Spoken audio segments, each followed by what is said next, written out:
Merci Madame la Présidente. Madame la Ministre de l'Enseignement supérieur, de la Recherche et de l'Innovation. 111 universités et écoles, 278 labos, 7 IUT, 145 revues scientifiques, 16 sociétés savantes. Et la liste est encore longue. Le monde universitaire est en lutte depuis plus de 3 mois contre la dégradation générale des conditions de l'enseignement supérieur et de la recherche, au point de déclarer une journée fac et labo à l'arrêt le 5 mars prochain. Laissez-moi rappeler le contexte.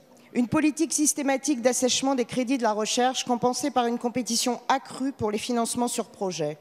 Un recours croissant au recrutement par voie contractuelle. Une évaluation administrative permanente et chronophage à tous les niveaux et à tous les échelons de toutes les structures. Et une réforme des retraites qui viendra significativement baisser les pensions. La prochaine loi de programmation pluriannuelle de la recherche se fait pourtant désirer et c'est peu dire que les attentes sont grandes. Or, les objectifs poursuivis par les rapports préparatoires de cette loi nous inquiètent. Ils sont ceux de la compétitivité et de la performance au détriment des valeurs d'indépendance et de liberté qui nous paraissent pourtant fondatrices de la recherche. Autrement dit, ils sont ceux d'une loi inégalitaire et darwinienne, comme l'appelait de ses voeux le PDG du CNRS récemment. En effet, la généralisation du financement par projet au profit de quelques sites dits d'excellence renforcerait la concurrence et les inégalités entre établissements et chercheurs. Dans la même logique, la création de nouveaux contrats de travail dérogatoires et la remise en cause profonde du statut d'enseignant-chercheur constitueraient une précarisation accrue du milieu de la recherche. Alors, pouvez-vous nous assurer aujourd'hui, Madame la Ministre, que la toute prochaine LPPR sera la grande loi ambitieuse et vertueuse tant attendue pour la recherche?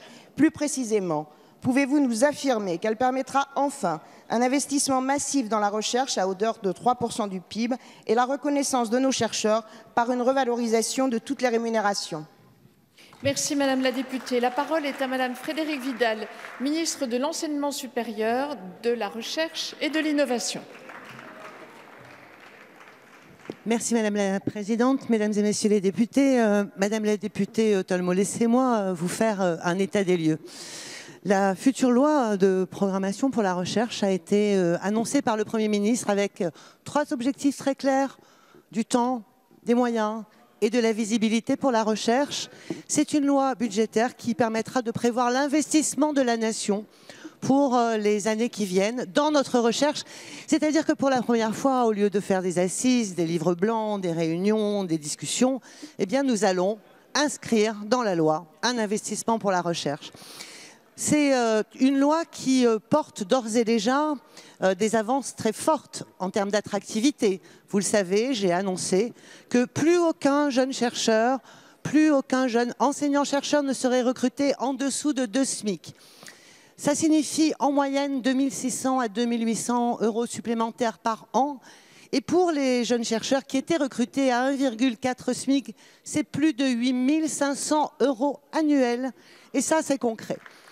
C'est 92 millions d'euros, comme j'ai aussi pu l'annoncer, qui seront consacrés l'année prochaine. Et évidemment, je ne parle que de l'année prochaine, pour mieux reconnaître l'investissement dans la recherche, pour revaloriser tous les métiers de la recherche.